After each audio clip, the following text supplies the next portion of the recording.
Assalamualaikum warahmatullahi wabarakatuh. Perkenalkan saya Rizman Ansya dari kelas L1 dengan NIM 0801112825300055. Di sini saya akan mengerjakan tugas algebra dari soal remedi kemarin, yaitu di nomor 4, di mana di sini diperintahkan untuk membuat program untuk menampilkan hasil dari NPR dibagi NCR menggunakan rekursif.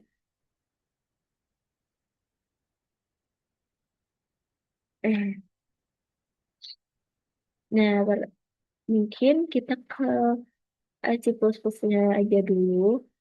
Eh, enggak. Deskripsi itu. Nah, di sini aku udah ada deskripsi dan cerita programnya, di mana program ini adalah program untuk menghitung nilai faktorial dari bilangan R menggunakan fungsi rekursif. Program dimulai dari fungsi utama yaitu main. Pada awal program terdapat sebuah fungsi tambahan bernama faktorial ya maksudnya, yang digunakan untuk menghitung faktorial dari suatu bilangan. Program kemudian mendeklarasikan tiga variabel bertipe integer, yaitu n, r, dan hasil. Setelah itu, program meminta pengguna untuk memasukkan nilai n dan nilai r. Yang tersebut kemudian disimpan ke dalam variabel n dan r. Setelah proses input selesai, program memanggil fungsi fact_r untuk menghitung faktorial dari nilai r. Fungsi fak bekerja dengan cara rekursif, di mana jika nilai yang dihitung adalah 0 atau 1, maka fungsi akan mengembalikan nilai 1. Namun, jika nilainya lebih dari 1, maka fungsi akan melakukan perkalian bilangan tersebut dengan faktorial dari bilangan sebelumnya. Hasil perhitungan faktorial tersebut kemudian disimpan ke dalam variabel hasil. Setelah itu, program menampilkan hasilnya ke layar dengan tulisan hasil P N R per C N R sama dengan setelah hasil ditampilkan, program selesai dijalankan. Eh,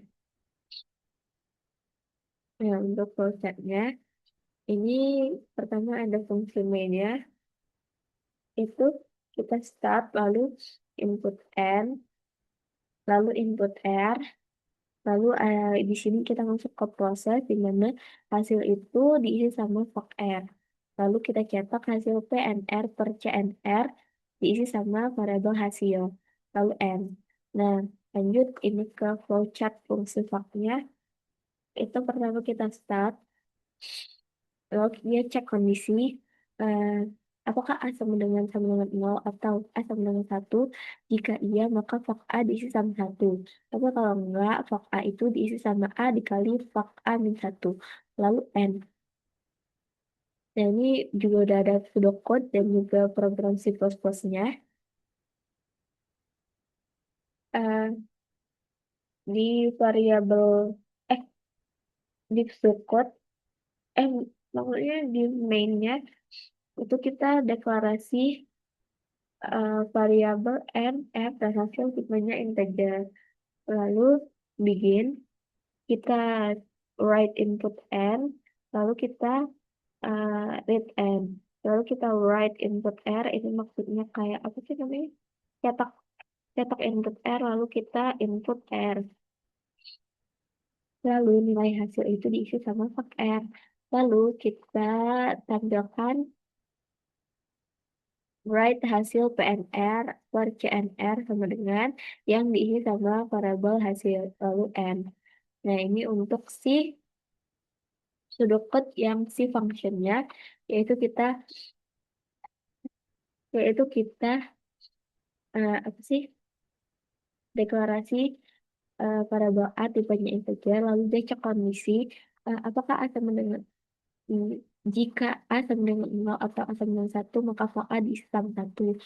Tapi kalau enggak, dia masuk ke else, yaitu fak A diisi sama A dikali fak A min 1. Nah, selanjutnya kita langsung aja ke program C++-nya. Nah, di sini ada info IOStream, yaitu untuk memanggil library IOStream agar kita dapat menggunakan si in dan si out.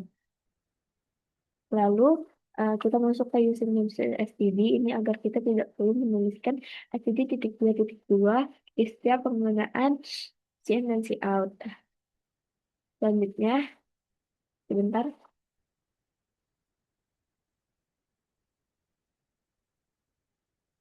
Nah, dikarenakan saya sedang eh, pilek ya. Nah, selanjutnya kita masuk ke function info, di mana di sini ada variabel a tipenya integer. Nah, lalu kita cek kondisi. Apa jika A sama dengan nol atau A sama dengan 1, maka return 1. Else, return A dikali voc A min 1.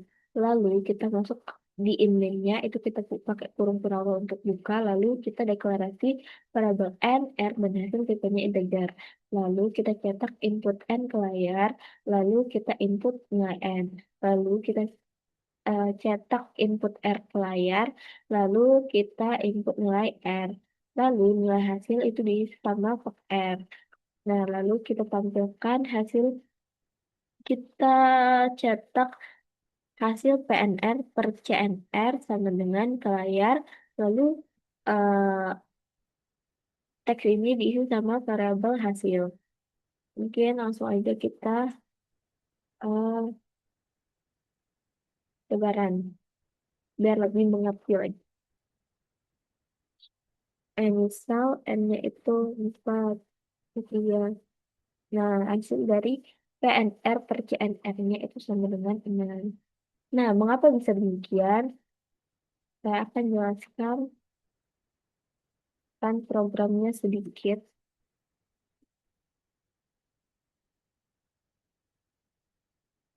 Sebentar. Salah. Aduh,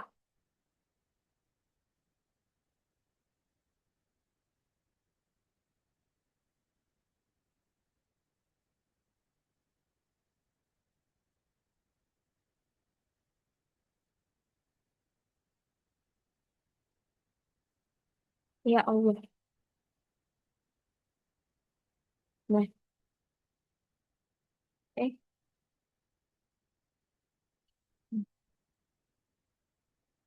nah, langsung aja kita di sini di input ini kita N-nya kita isi sama 4, terus N-nya kita isi sama 3.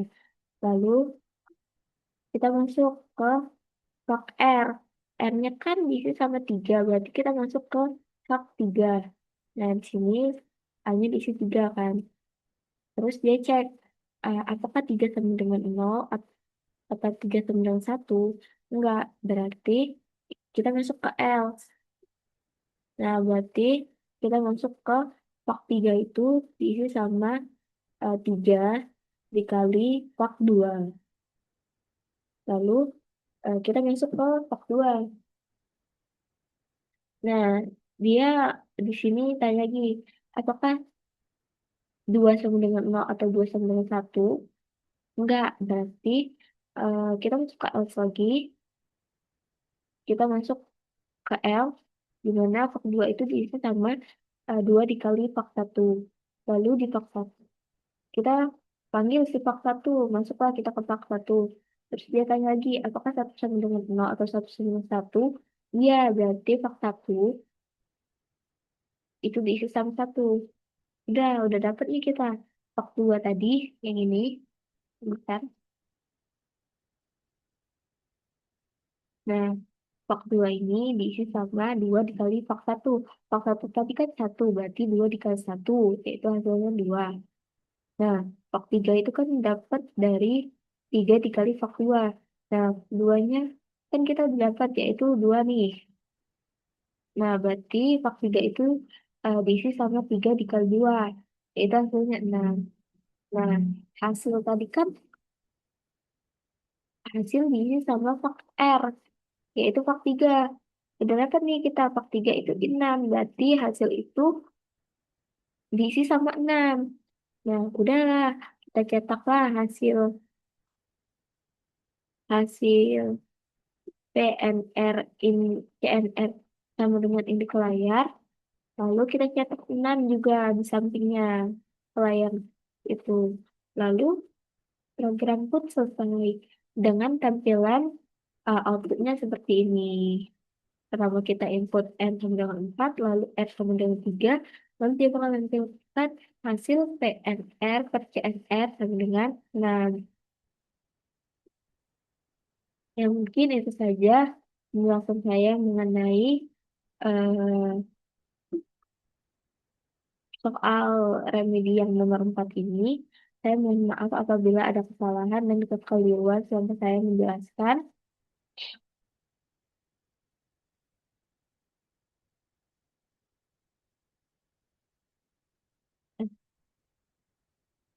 Saya akhiri, wassalamualaikum warahmatullahi wabarakatuh. Bye.